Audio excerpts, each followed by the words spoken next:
Speeches tend to get boring pretty quickly, especially when the speakers just spout off the same cliches that we could read in any book or see in any movie. As a result, we decided to do something different this year.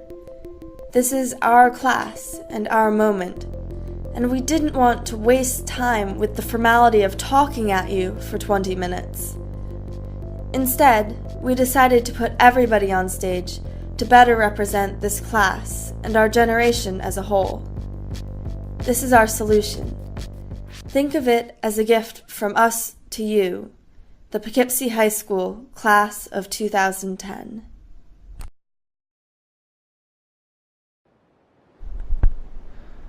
Before the years of his life, marred by trials and imprisonment, Oscar Wilde wrote, "Those who find ugly meanings in beautiful things are corrupt without being charming. This is a fault." Well, I've been called a cynic before, but never corrupt without being charming. It has a nice ring to it. I like it. It's just, I can't help asking the question, how? How do we find beauty? Life is supposed to be beautiful, so we're told, but how do we find beautiful meanings amidst so much chaos and ugliness? I mean, the easiest way to depress oneself nowadays is to turn on a news channel. The world is not the same, nor will it ever be the same. As a consequence, we begin to compartmentalize our happiness, trap it within the little boxes on the calendar or the words and promises of those before us. In other words, there are certain events in our lives that we expect to be meaningful, significant, and beautiful.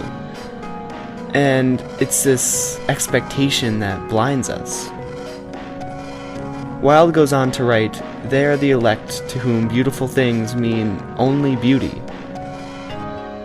The translation may not necessarily be what everyone wants to hear.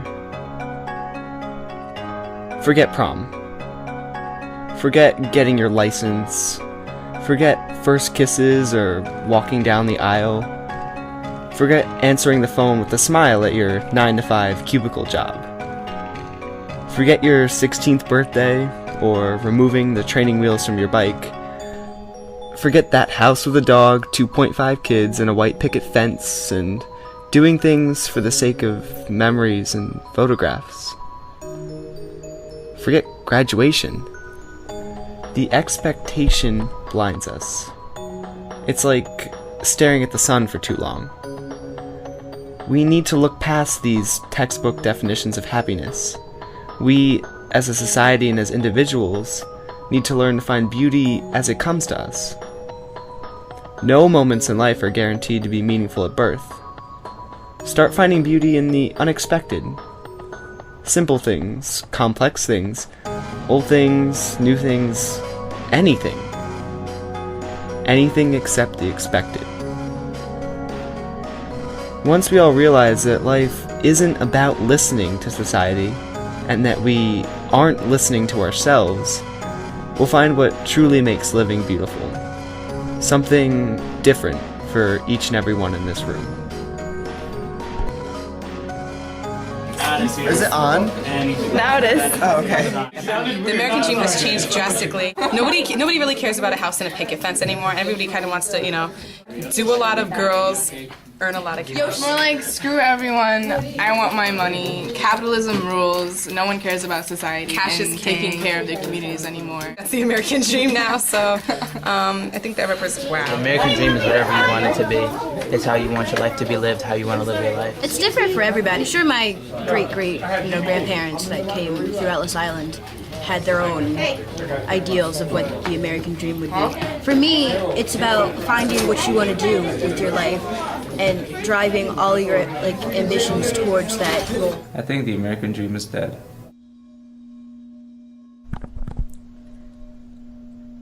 Sometimes we get so caught up in the system or the process that we forget what education is really about. It is not about tests or scores or filling in little Scantron bubbles so that there are no stray marks.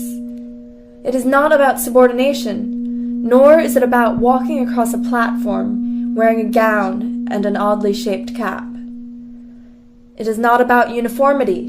People do not all learn in the same way, and blanket solutions are really nets that allow anything not conforming to a set of specifications to fall through the holes. Sure, getting an education may lead to a higher paying job, but can that alone make a person happy? The paint chips off of white picket fences and reveals that there is nothing but the gray of wood underneath. The American dream is nothing but a facade. What does education actually mean, then? Take this block, for example. Our brains take a two-dimensional image created by our eyes and attempt to translate it into a 3D object.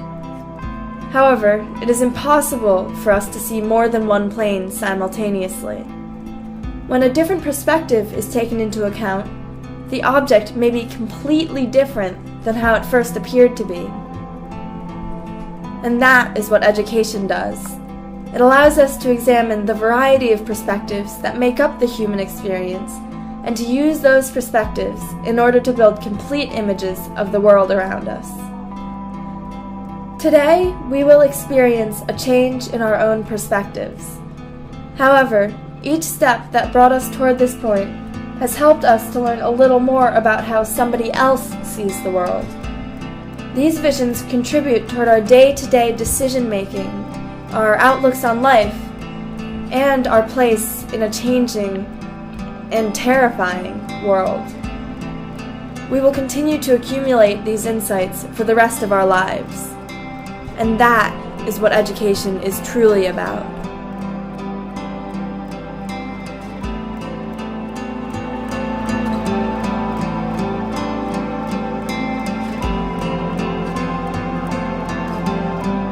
Society's greatest flaw is like inequality towards everything. Like gays, straights, women, males. I just think everybody should be given like a fair chance at like life, basically.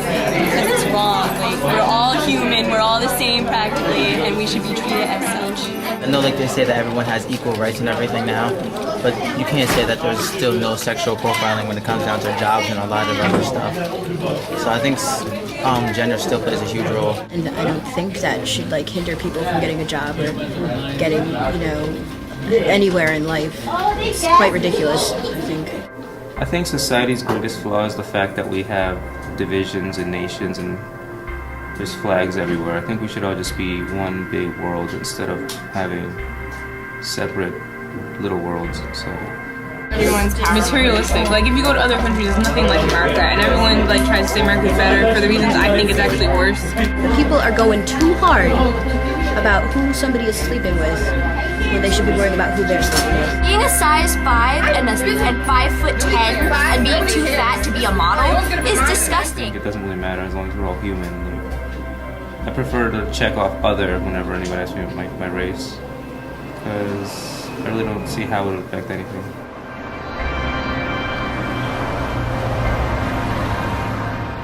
It sucks because of what's going on in the Gulf. And we also have a lot of at-home environmental issues. I think everybody, first of all, we need to learn how to recycle better and not throw garbage in recycling bins. That happens a lot. What do I have to say about that? It's atrocious. We have so much oil coming out that they thought it was going to be in the Hudson River by next year, and there are already splotches of oil washing up on New York shores. That is terrible. And I've seen some pictures of those poor little dead animals, and it was just depressing to see a little bird on a beach covered in oil and dead. I think it's terrible. I don't know whose fault it was. I think pretty much we're screwing ourselves over. I think the only thing we're doing right is when we mill paper, we put trees back up and have tree farms. I think we have enough to deal with, and we don't need this on top of it.